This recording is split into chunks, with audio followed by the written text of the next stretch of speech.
materials. So I told the entire world about this 15, 16 years ago. What we were exposing was that they didn't want Christians evangelizing Muslims or handing out tracts or anything, right? But they couldn't just make a rule saying Christians aren't allowed to distribute materials. So they just made a rule and they said no one's allowed to hand out materials, but then they only enforced it on Christians. All right, David Wood with my friends Paul and Antonio here. We're not actually going to go into the festival right now because we know automatically they're going to lock us up no matter what we do. They'll lie about us. It's just the way of life here in Dearborn if you're a Christian. So we brought a case of copies of the Gospel of John in English and Arabic. We're going to try standing outside of the festival and handing some of them out. I suspect they're going to stop us even then, but we'll see. We hope that there's no problems.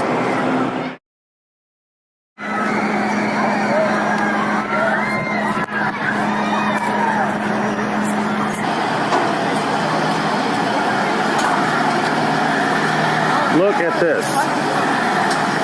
They weren't here 3 minutes. Whoa. Whoa, whoa, whoa, whoa, whoa.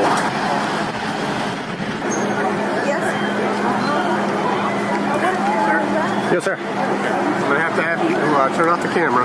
Okay. Okay, and you're going to have to walk with me, okay? Okay. Go ahead and hand me the camera. So, I appreciate it. I'll turn it off. Okay, you're going to have to come out.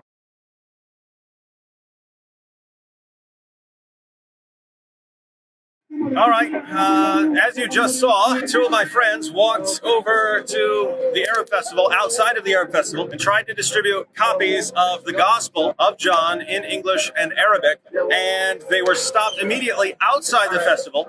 You didn't see what happened afterwards, but they took us to the security booth, they photographed us, they took our IDs, got the information, took our camera, his cell phone for a little while. They let us go and just explain the rules to us. But what the rule is, it seems, is not that you can't distribute copies of the Gospel of John inside the festival. It also applies outside the festival. They told us we would have to go at least 5 blocks away if we wanted to distribute anything. So this is getting very interesting, Dearborn. Messengers of the messenger.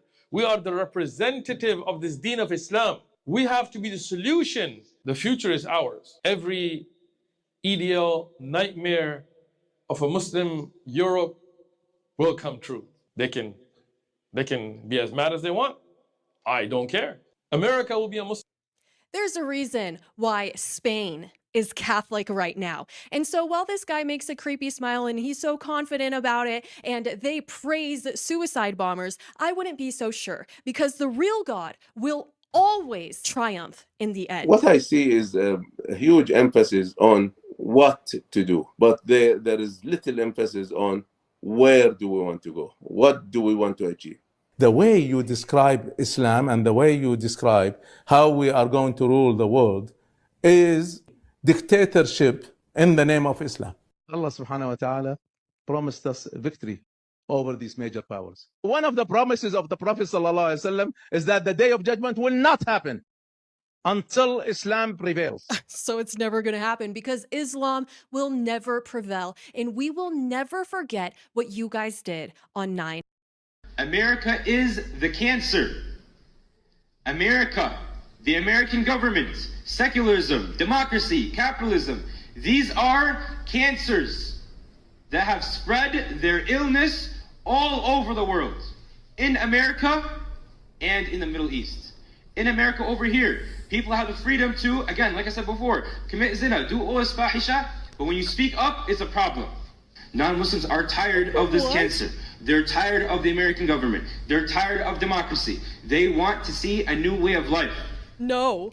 As Muslims, we have to understand that we have that new way of life. Text commands Muslims to engage with Christians and Jews, the people of the books, gracefully, saying, "We believe in what has been revealed to you and what has been revealed to us. Our God and your God is one, and to him we submit." Yet many Muslims today say something very different. Instead of affirming agreement with what has been revealed in the Bible, they accuse it of being corrupted and changed, that the God of the Bible is no God at all. In fact, numerous times the Quran spells out what it thinks has been revealed to the Christians and the Jews, calling the Torah and the Gospel a message that was sent down by God. If Muhammad has doubts, the Quran says that he should go and ask those who have been reading the scriptures revealed before him. Contextually, the only times the Quran has talked about previously revealed scriptures is when it's talking about the Torah and the gospel. Muhammad is told by God here to go talk to the Christians and the Jews because they have revelation given to them already. Muhammad should have confidence because in the very same section that says that the previous scriptures were revealed, it also says that no one can alter God's words. We know exactly what the Torah and the gospel would have looked like in Muhammad's day. We have copies, in fact, that come from the Arabian Peninsula during the time that Muhammad lived. These of course don't differ in any significant way in their core doctrine and teaching from any of the other thousands of manuscripts that predate the 7th century. In chapter 5, verse 46 and 47 of the Quran, it lays out a chain of custody that God sent down the gospel to Jesus confirming the Torah, both of which contained guidance and light, and said that the people of the gospel, in other words, the Christians, must judge by what God has revealed to them in the gospel. If they don't judge by the gospel that God has given to them, then they're referred to as the defiantly disobedient. The Quran has already stated emphatically that the gospel and the Torah were given by God, that these are revelations in the same inspirational vein as the Quran, and that they should be treated as such by Muslims. God's revelation in his word cannot be changed, and therefore if Muhammad has doubts, he's told to go to those who had the scriptures before him, the Christians and the Jews. The implication is that the Torah and the gospel existed in Muhammad's day, enough to connect these revelations with the Christians and the Jews as reliable sources to go to. We have tangible physical evidence of what the Christians and the Jews would have understood as the Torah and the gospel in their day. There is no indication in the Quran of any substantial corruption or complete extermination of the Torah and the gospel. If there was, the numerous times the Quran makes mention of them would have no reasonable application. The Christians and the Jews cannot judge by what has been revealed to them if they no longer have it. If the Torah and the gospel are God's words and no one can change God's words, an accusation of corruption towards the Torah and the gospel is one that either makes the God of the Quran out to be a liar or incapable of doing what he says he can do. But this brings me back to chapter 5 verse 46 and 47 of the Quran. In order to take this passage seriously, a passage that addresses me personally as a person of the gospel, a Christian, I run into a problem. If I judge the Quran by the gospel, which I am commanded to do in order to not be one of the defiantly disobedient, I find that the Quran misunderstands, lacks comprehension of, and outright contradicts the Torah and the gospel. So if the Quran is true, and I obey it in this instance, by the standards it tells me to judge by, I find the Quran false.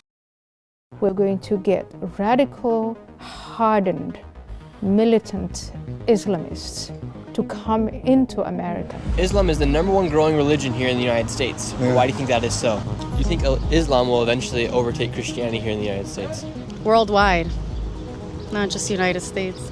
I think Islam hates us. The rise of Islam is real here in the United States. It's the fastest growing religion across America, and it's nearly doubled in size over the past 2 decades, and with Muslim women averaging 3.1 children compared to 1.6 for the American average, Muslims aren't just outpacing the nation in birth rates, they're also out-converting Christians. Nearly a quarter of all U.S. Muslims are converts, and most of them used to be Christians. While Christian churches are losing members, mosques are gaining members, and they're keeping them. And today I'm here in Minnesota, home to one of the largest Muslim populations in all of America, to witness the rise firsthand. I'll be speaking with Muslims, Christian Americans, all Americans, entering in the mosque, asking the questions you guys want answered, from 9/11 to Sharia law, everything in between. There are no questions that are off the table for this video. And if you're a Christian who believes in Western values, this video might be a wake-up call to you to reignite your faith and spread the good word. In faith, and in some Muslim countries or underneath certain leadership, it is required, while in others it is not. What are some large misconceptions about Islam here in the United States? That Muslim women are suppressed. And what makes you choose to wear the hijab? My religion, I started wearing the hijab when I was 16 years old. And what would happen if you didn't wear the hijab? Nothing would happen. It's your choice. And why do you think Islam is the largest growing religion here in the United States right now? Because of our Quran. Our Quran, our book never changes. It's one book, one language, one religion. There's Islam in all over the world. Do you think Islam will eventually overtake Christianity here in the United States? Worldwide, not just the United States. We have people converting every day. And what leads a Christian man to convert to Islam? When they read the Quran and they find the truth, and they read it in English, and they see how peaceful Islam is. And could you shake a man's hand? No. Do you find that interesting that women can't shake other men's hand? No, I don't find that interesting. It's normal. Is it true that Muslims also practice polygamy? Yes. Would you accept another wife into your marriage? In our religion, it says. How have you seen the rise of Islam here in this area? It's a big rise. And why do you think Islam is on the rise here in the United States? Because of a lot of Somalians come here from East Africa, and so they come here to practice Islam because it's safe. Minnesota is home to one of the largest populations of Somalians, and America accepted thousands of Somalis as refugees in the 1990s due to the civil war that was taking place. And when they came to the United States, a large portion of them decided to settle in Minnesota for some reason. And now that decades have passed, those refugees have had children,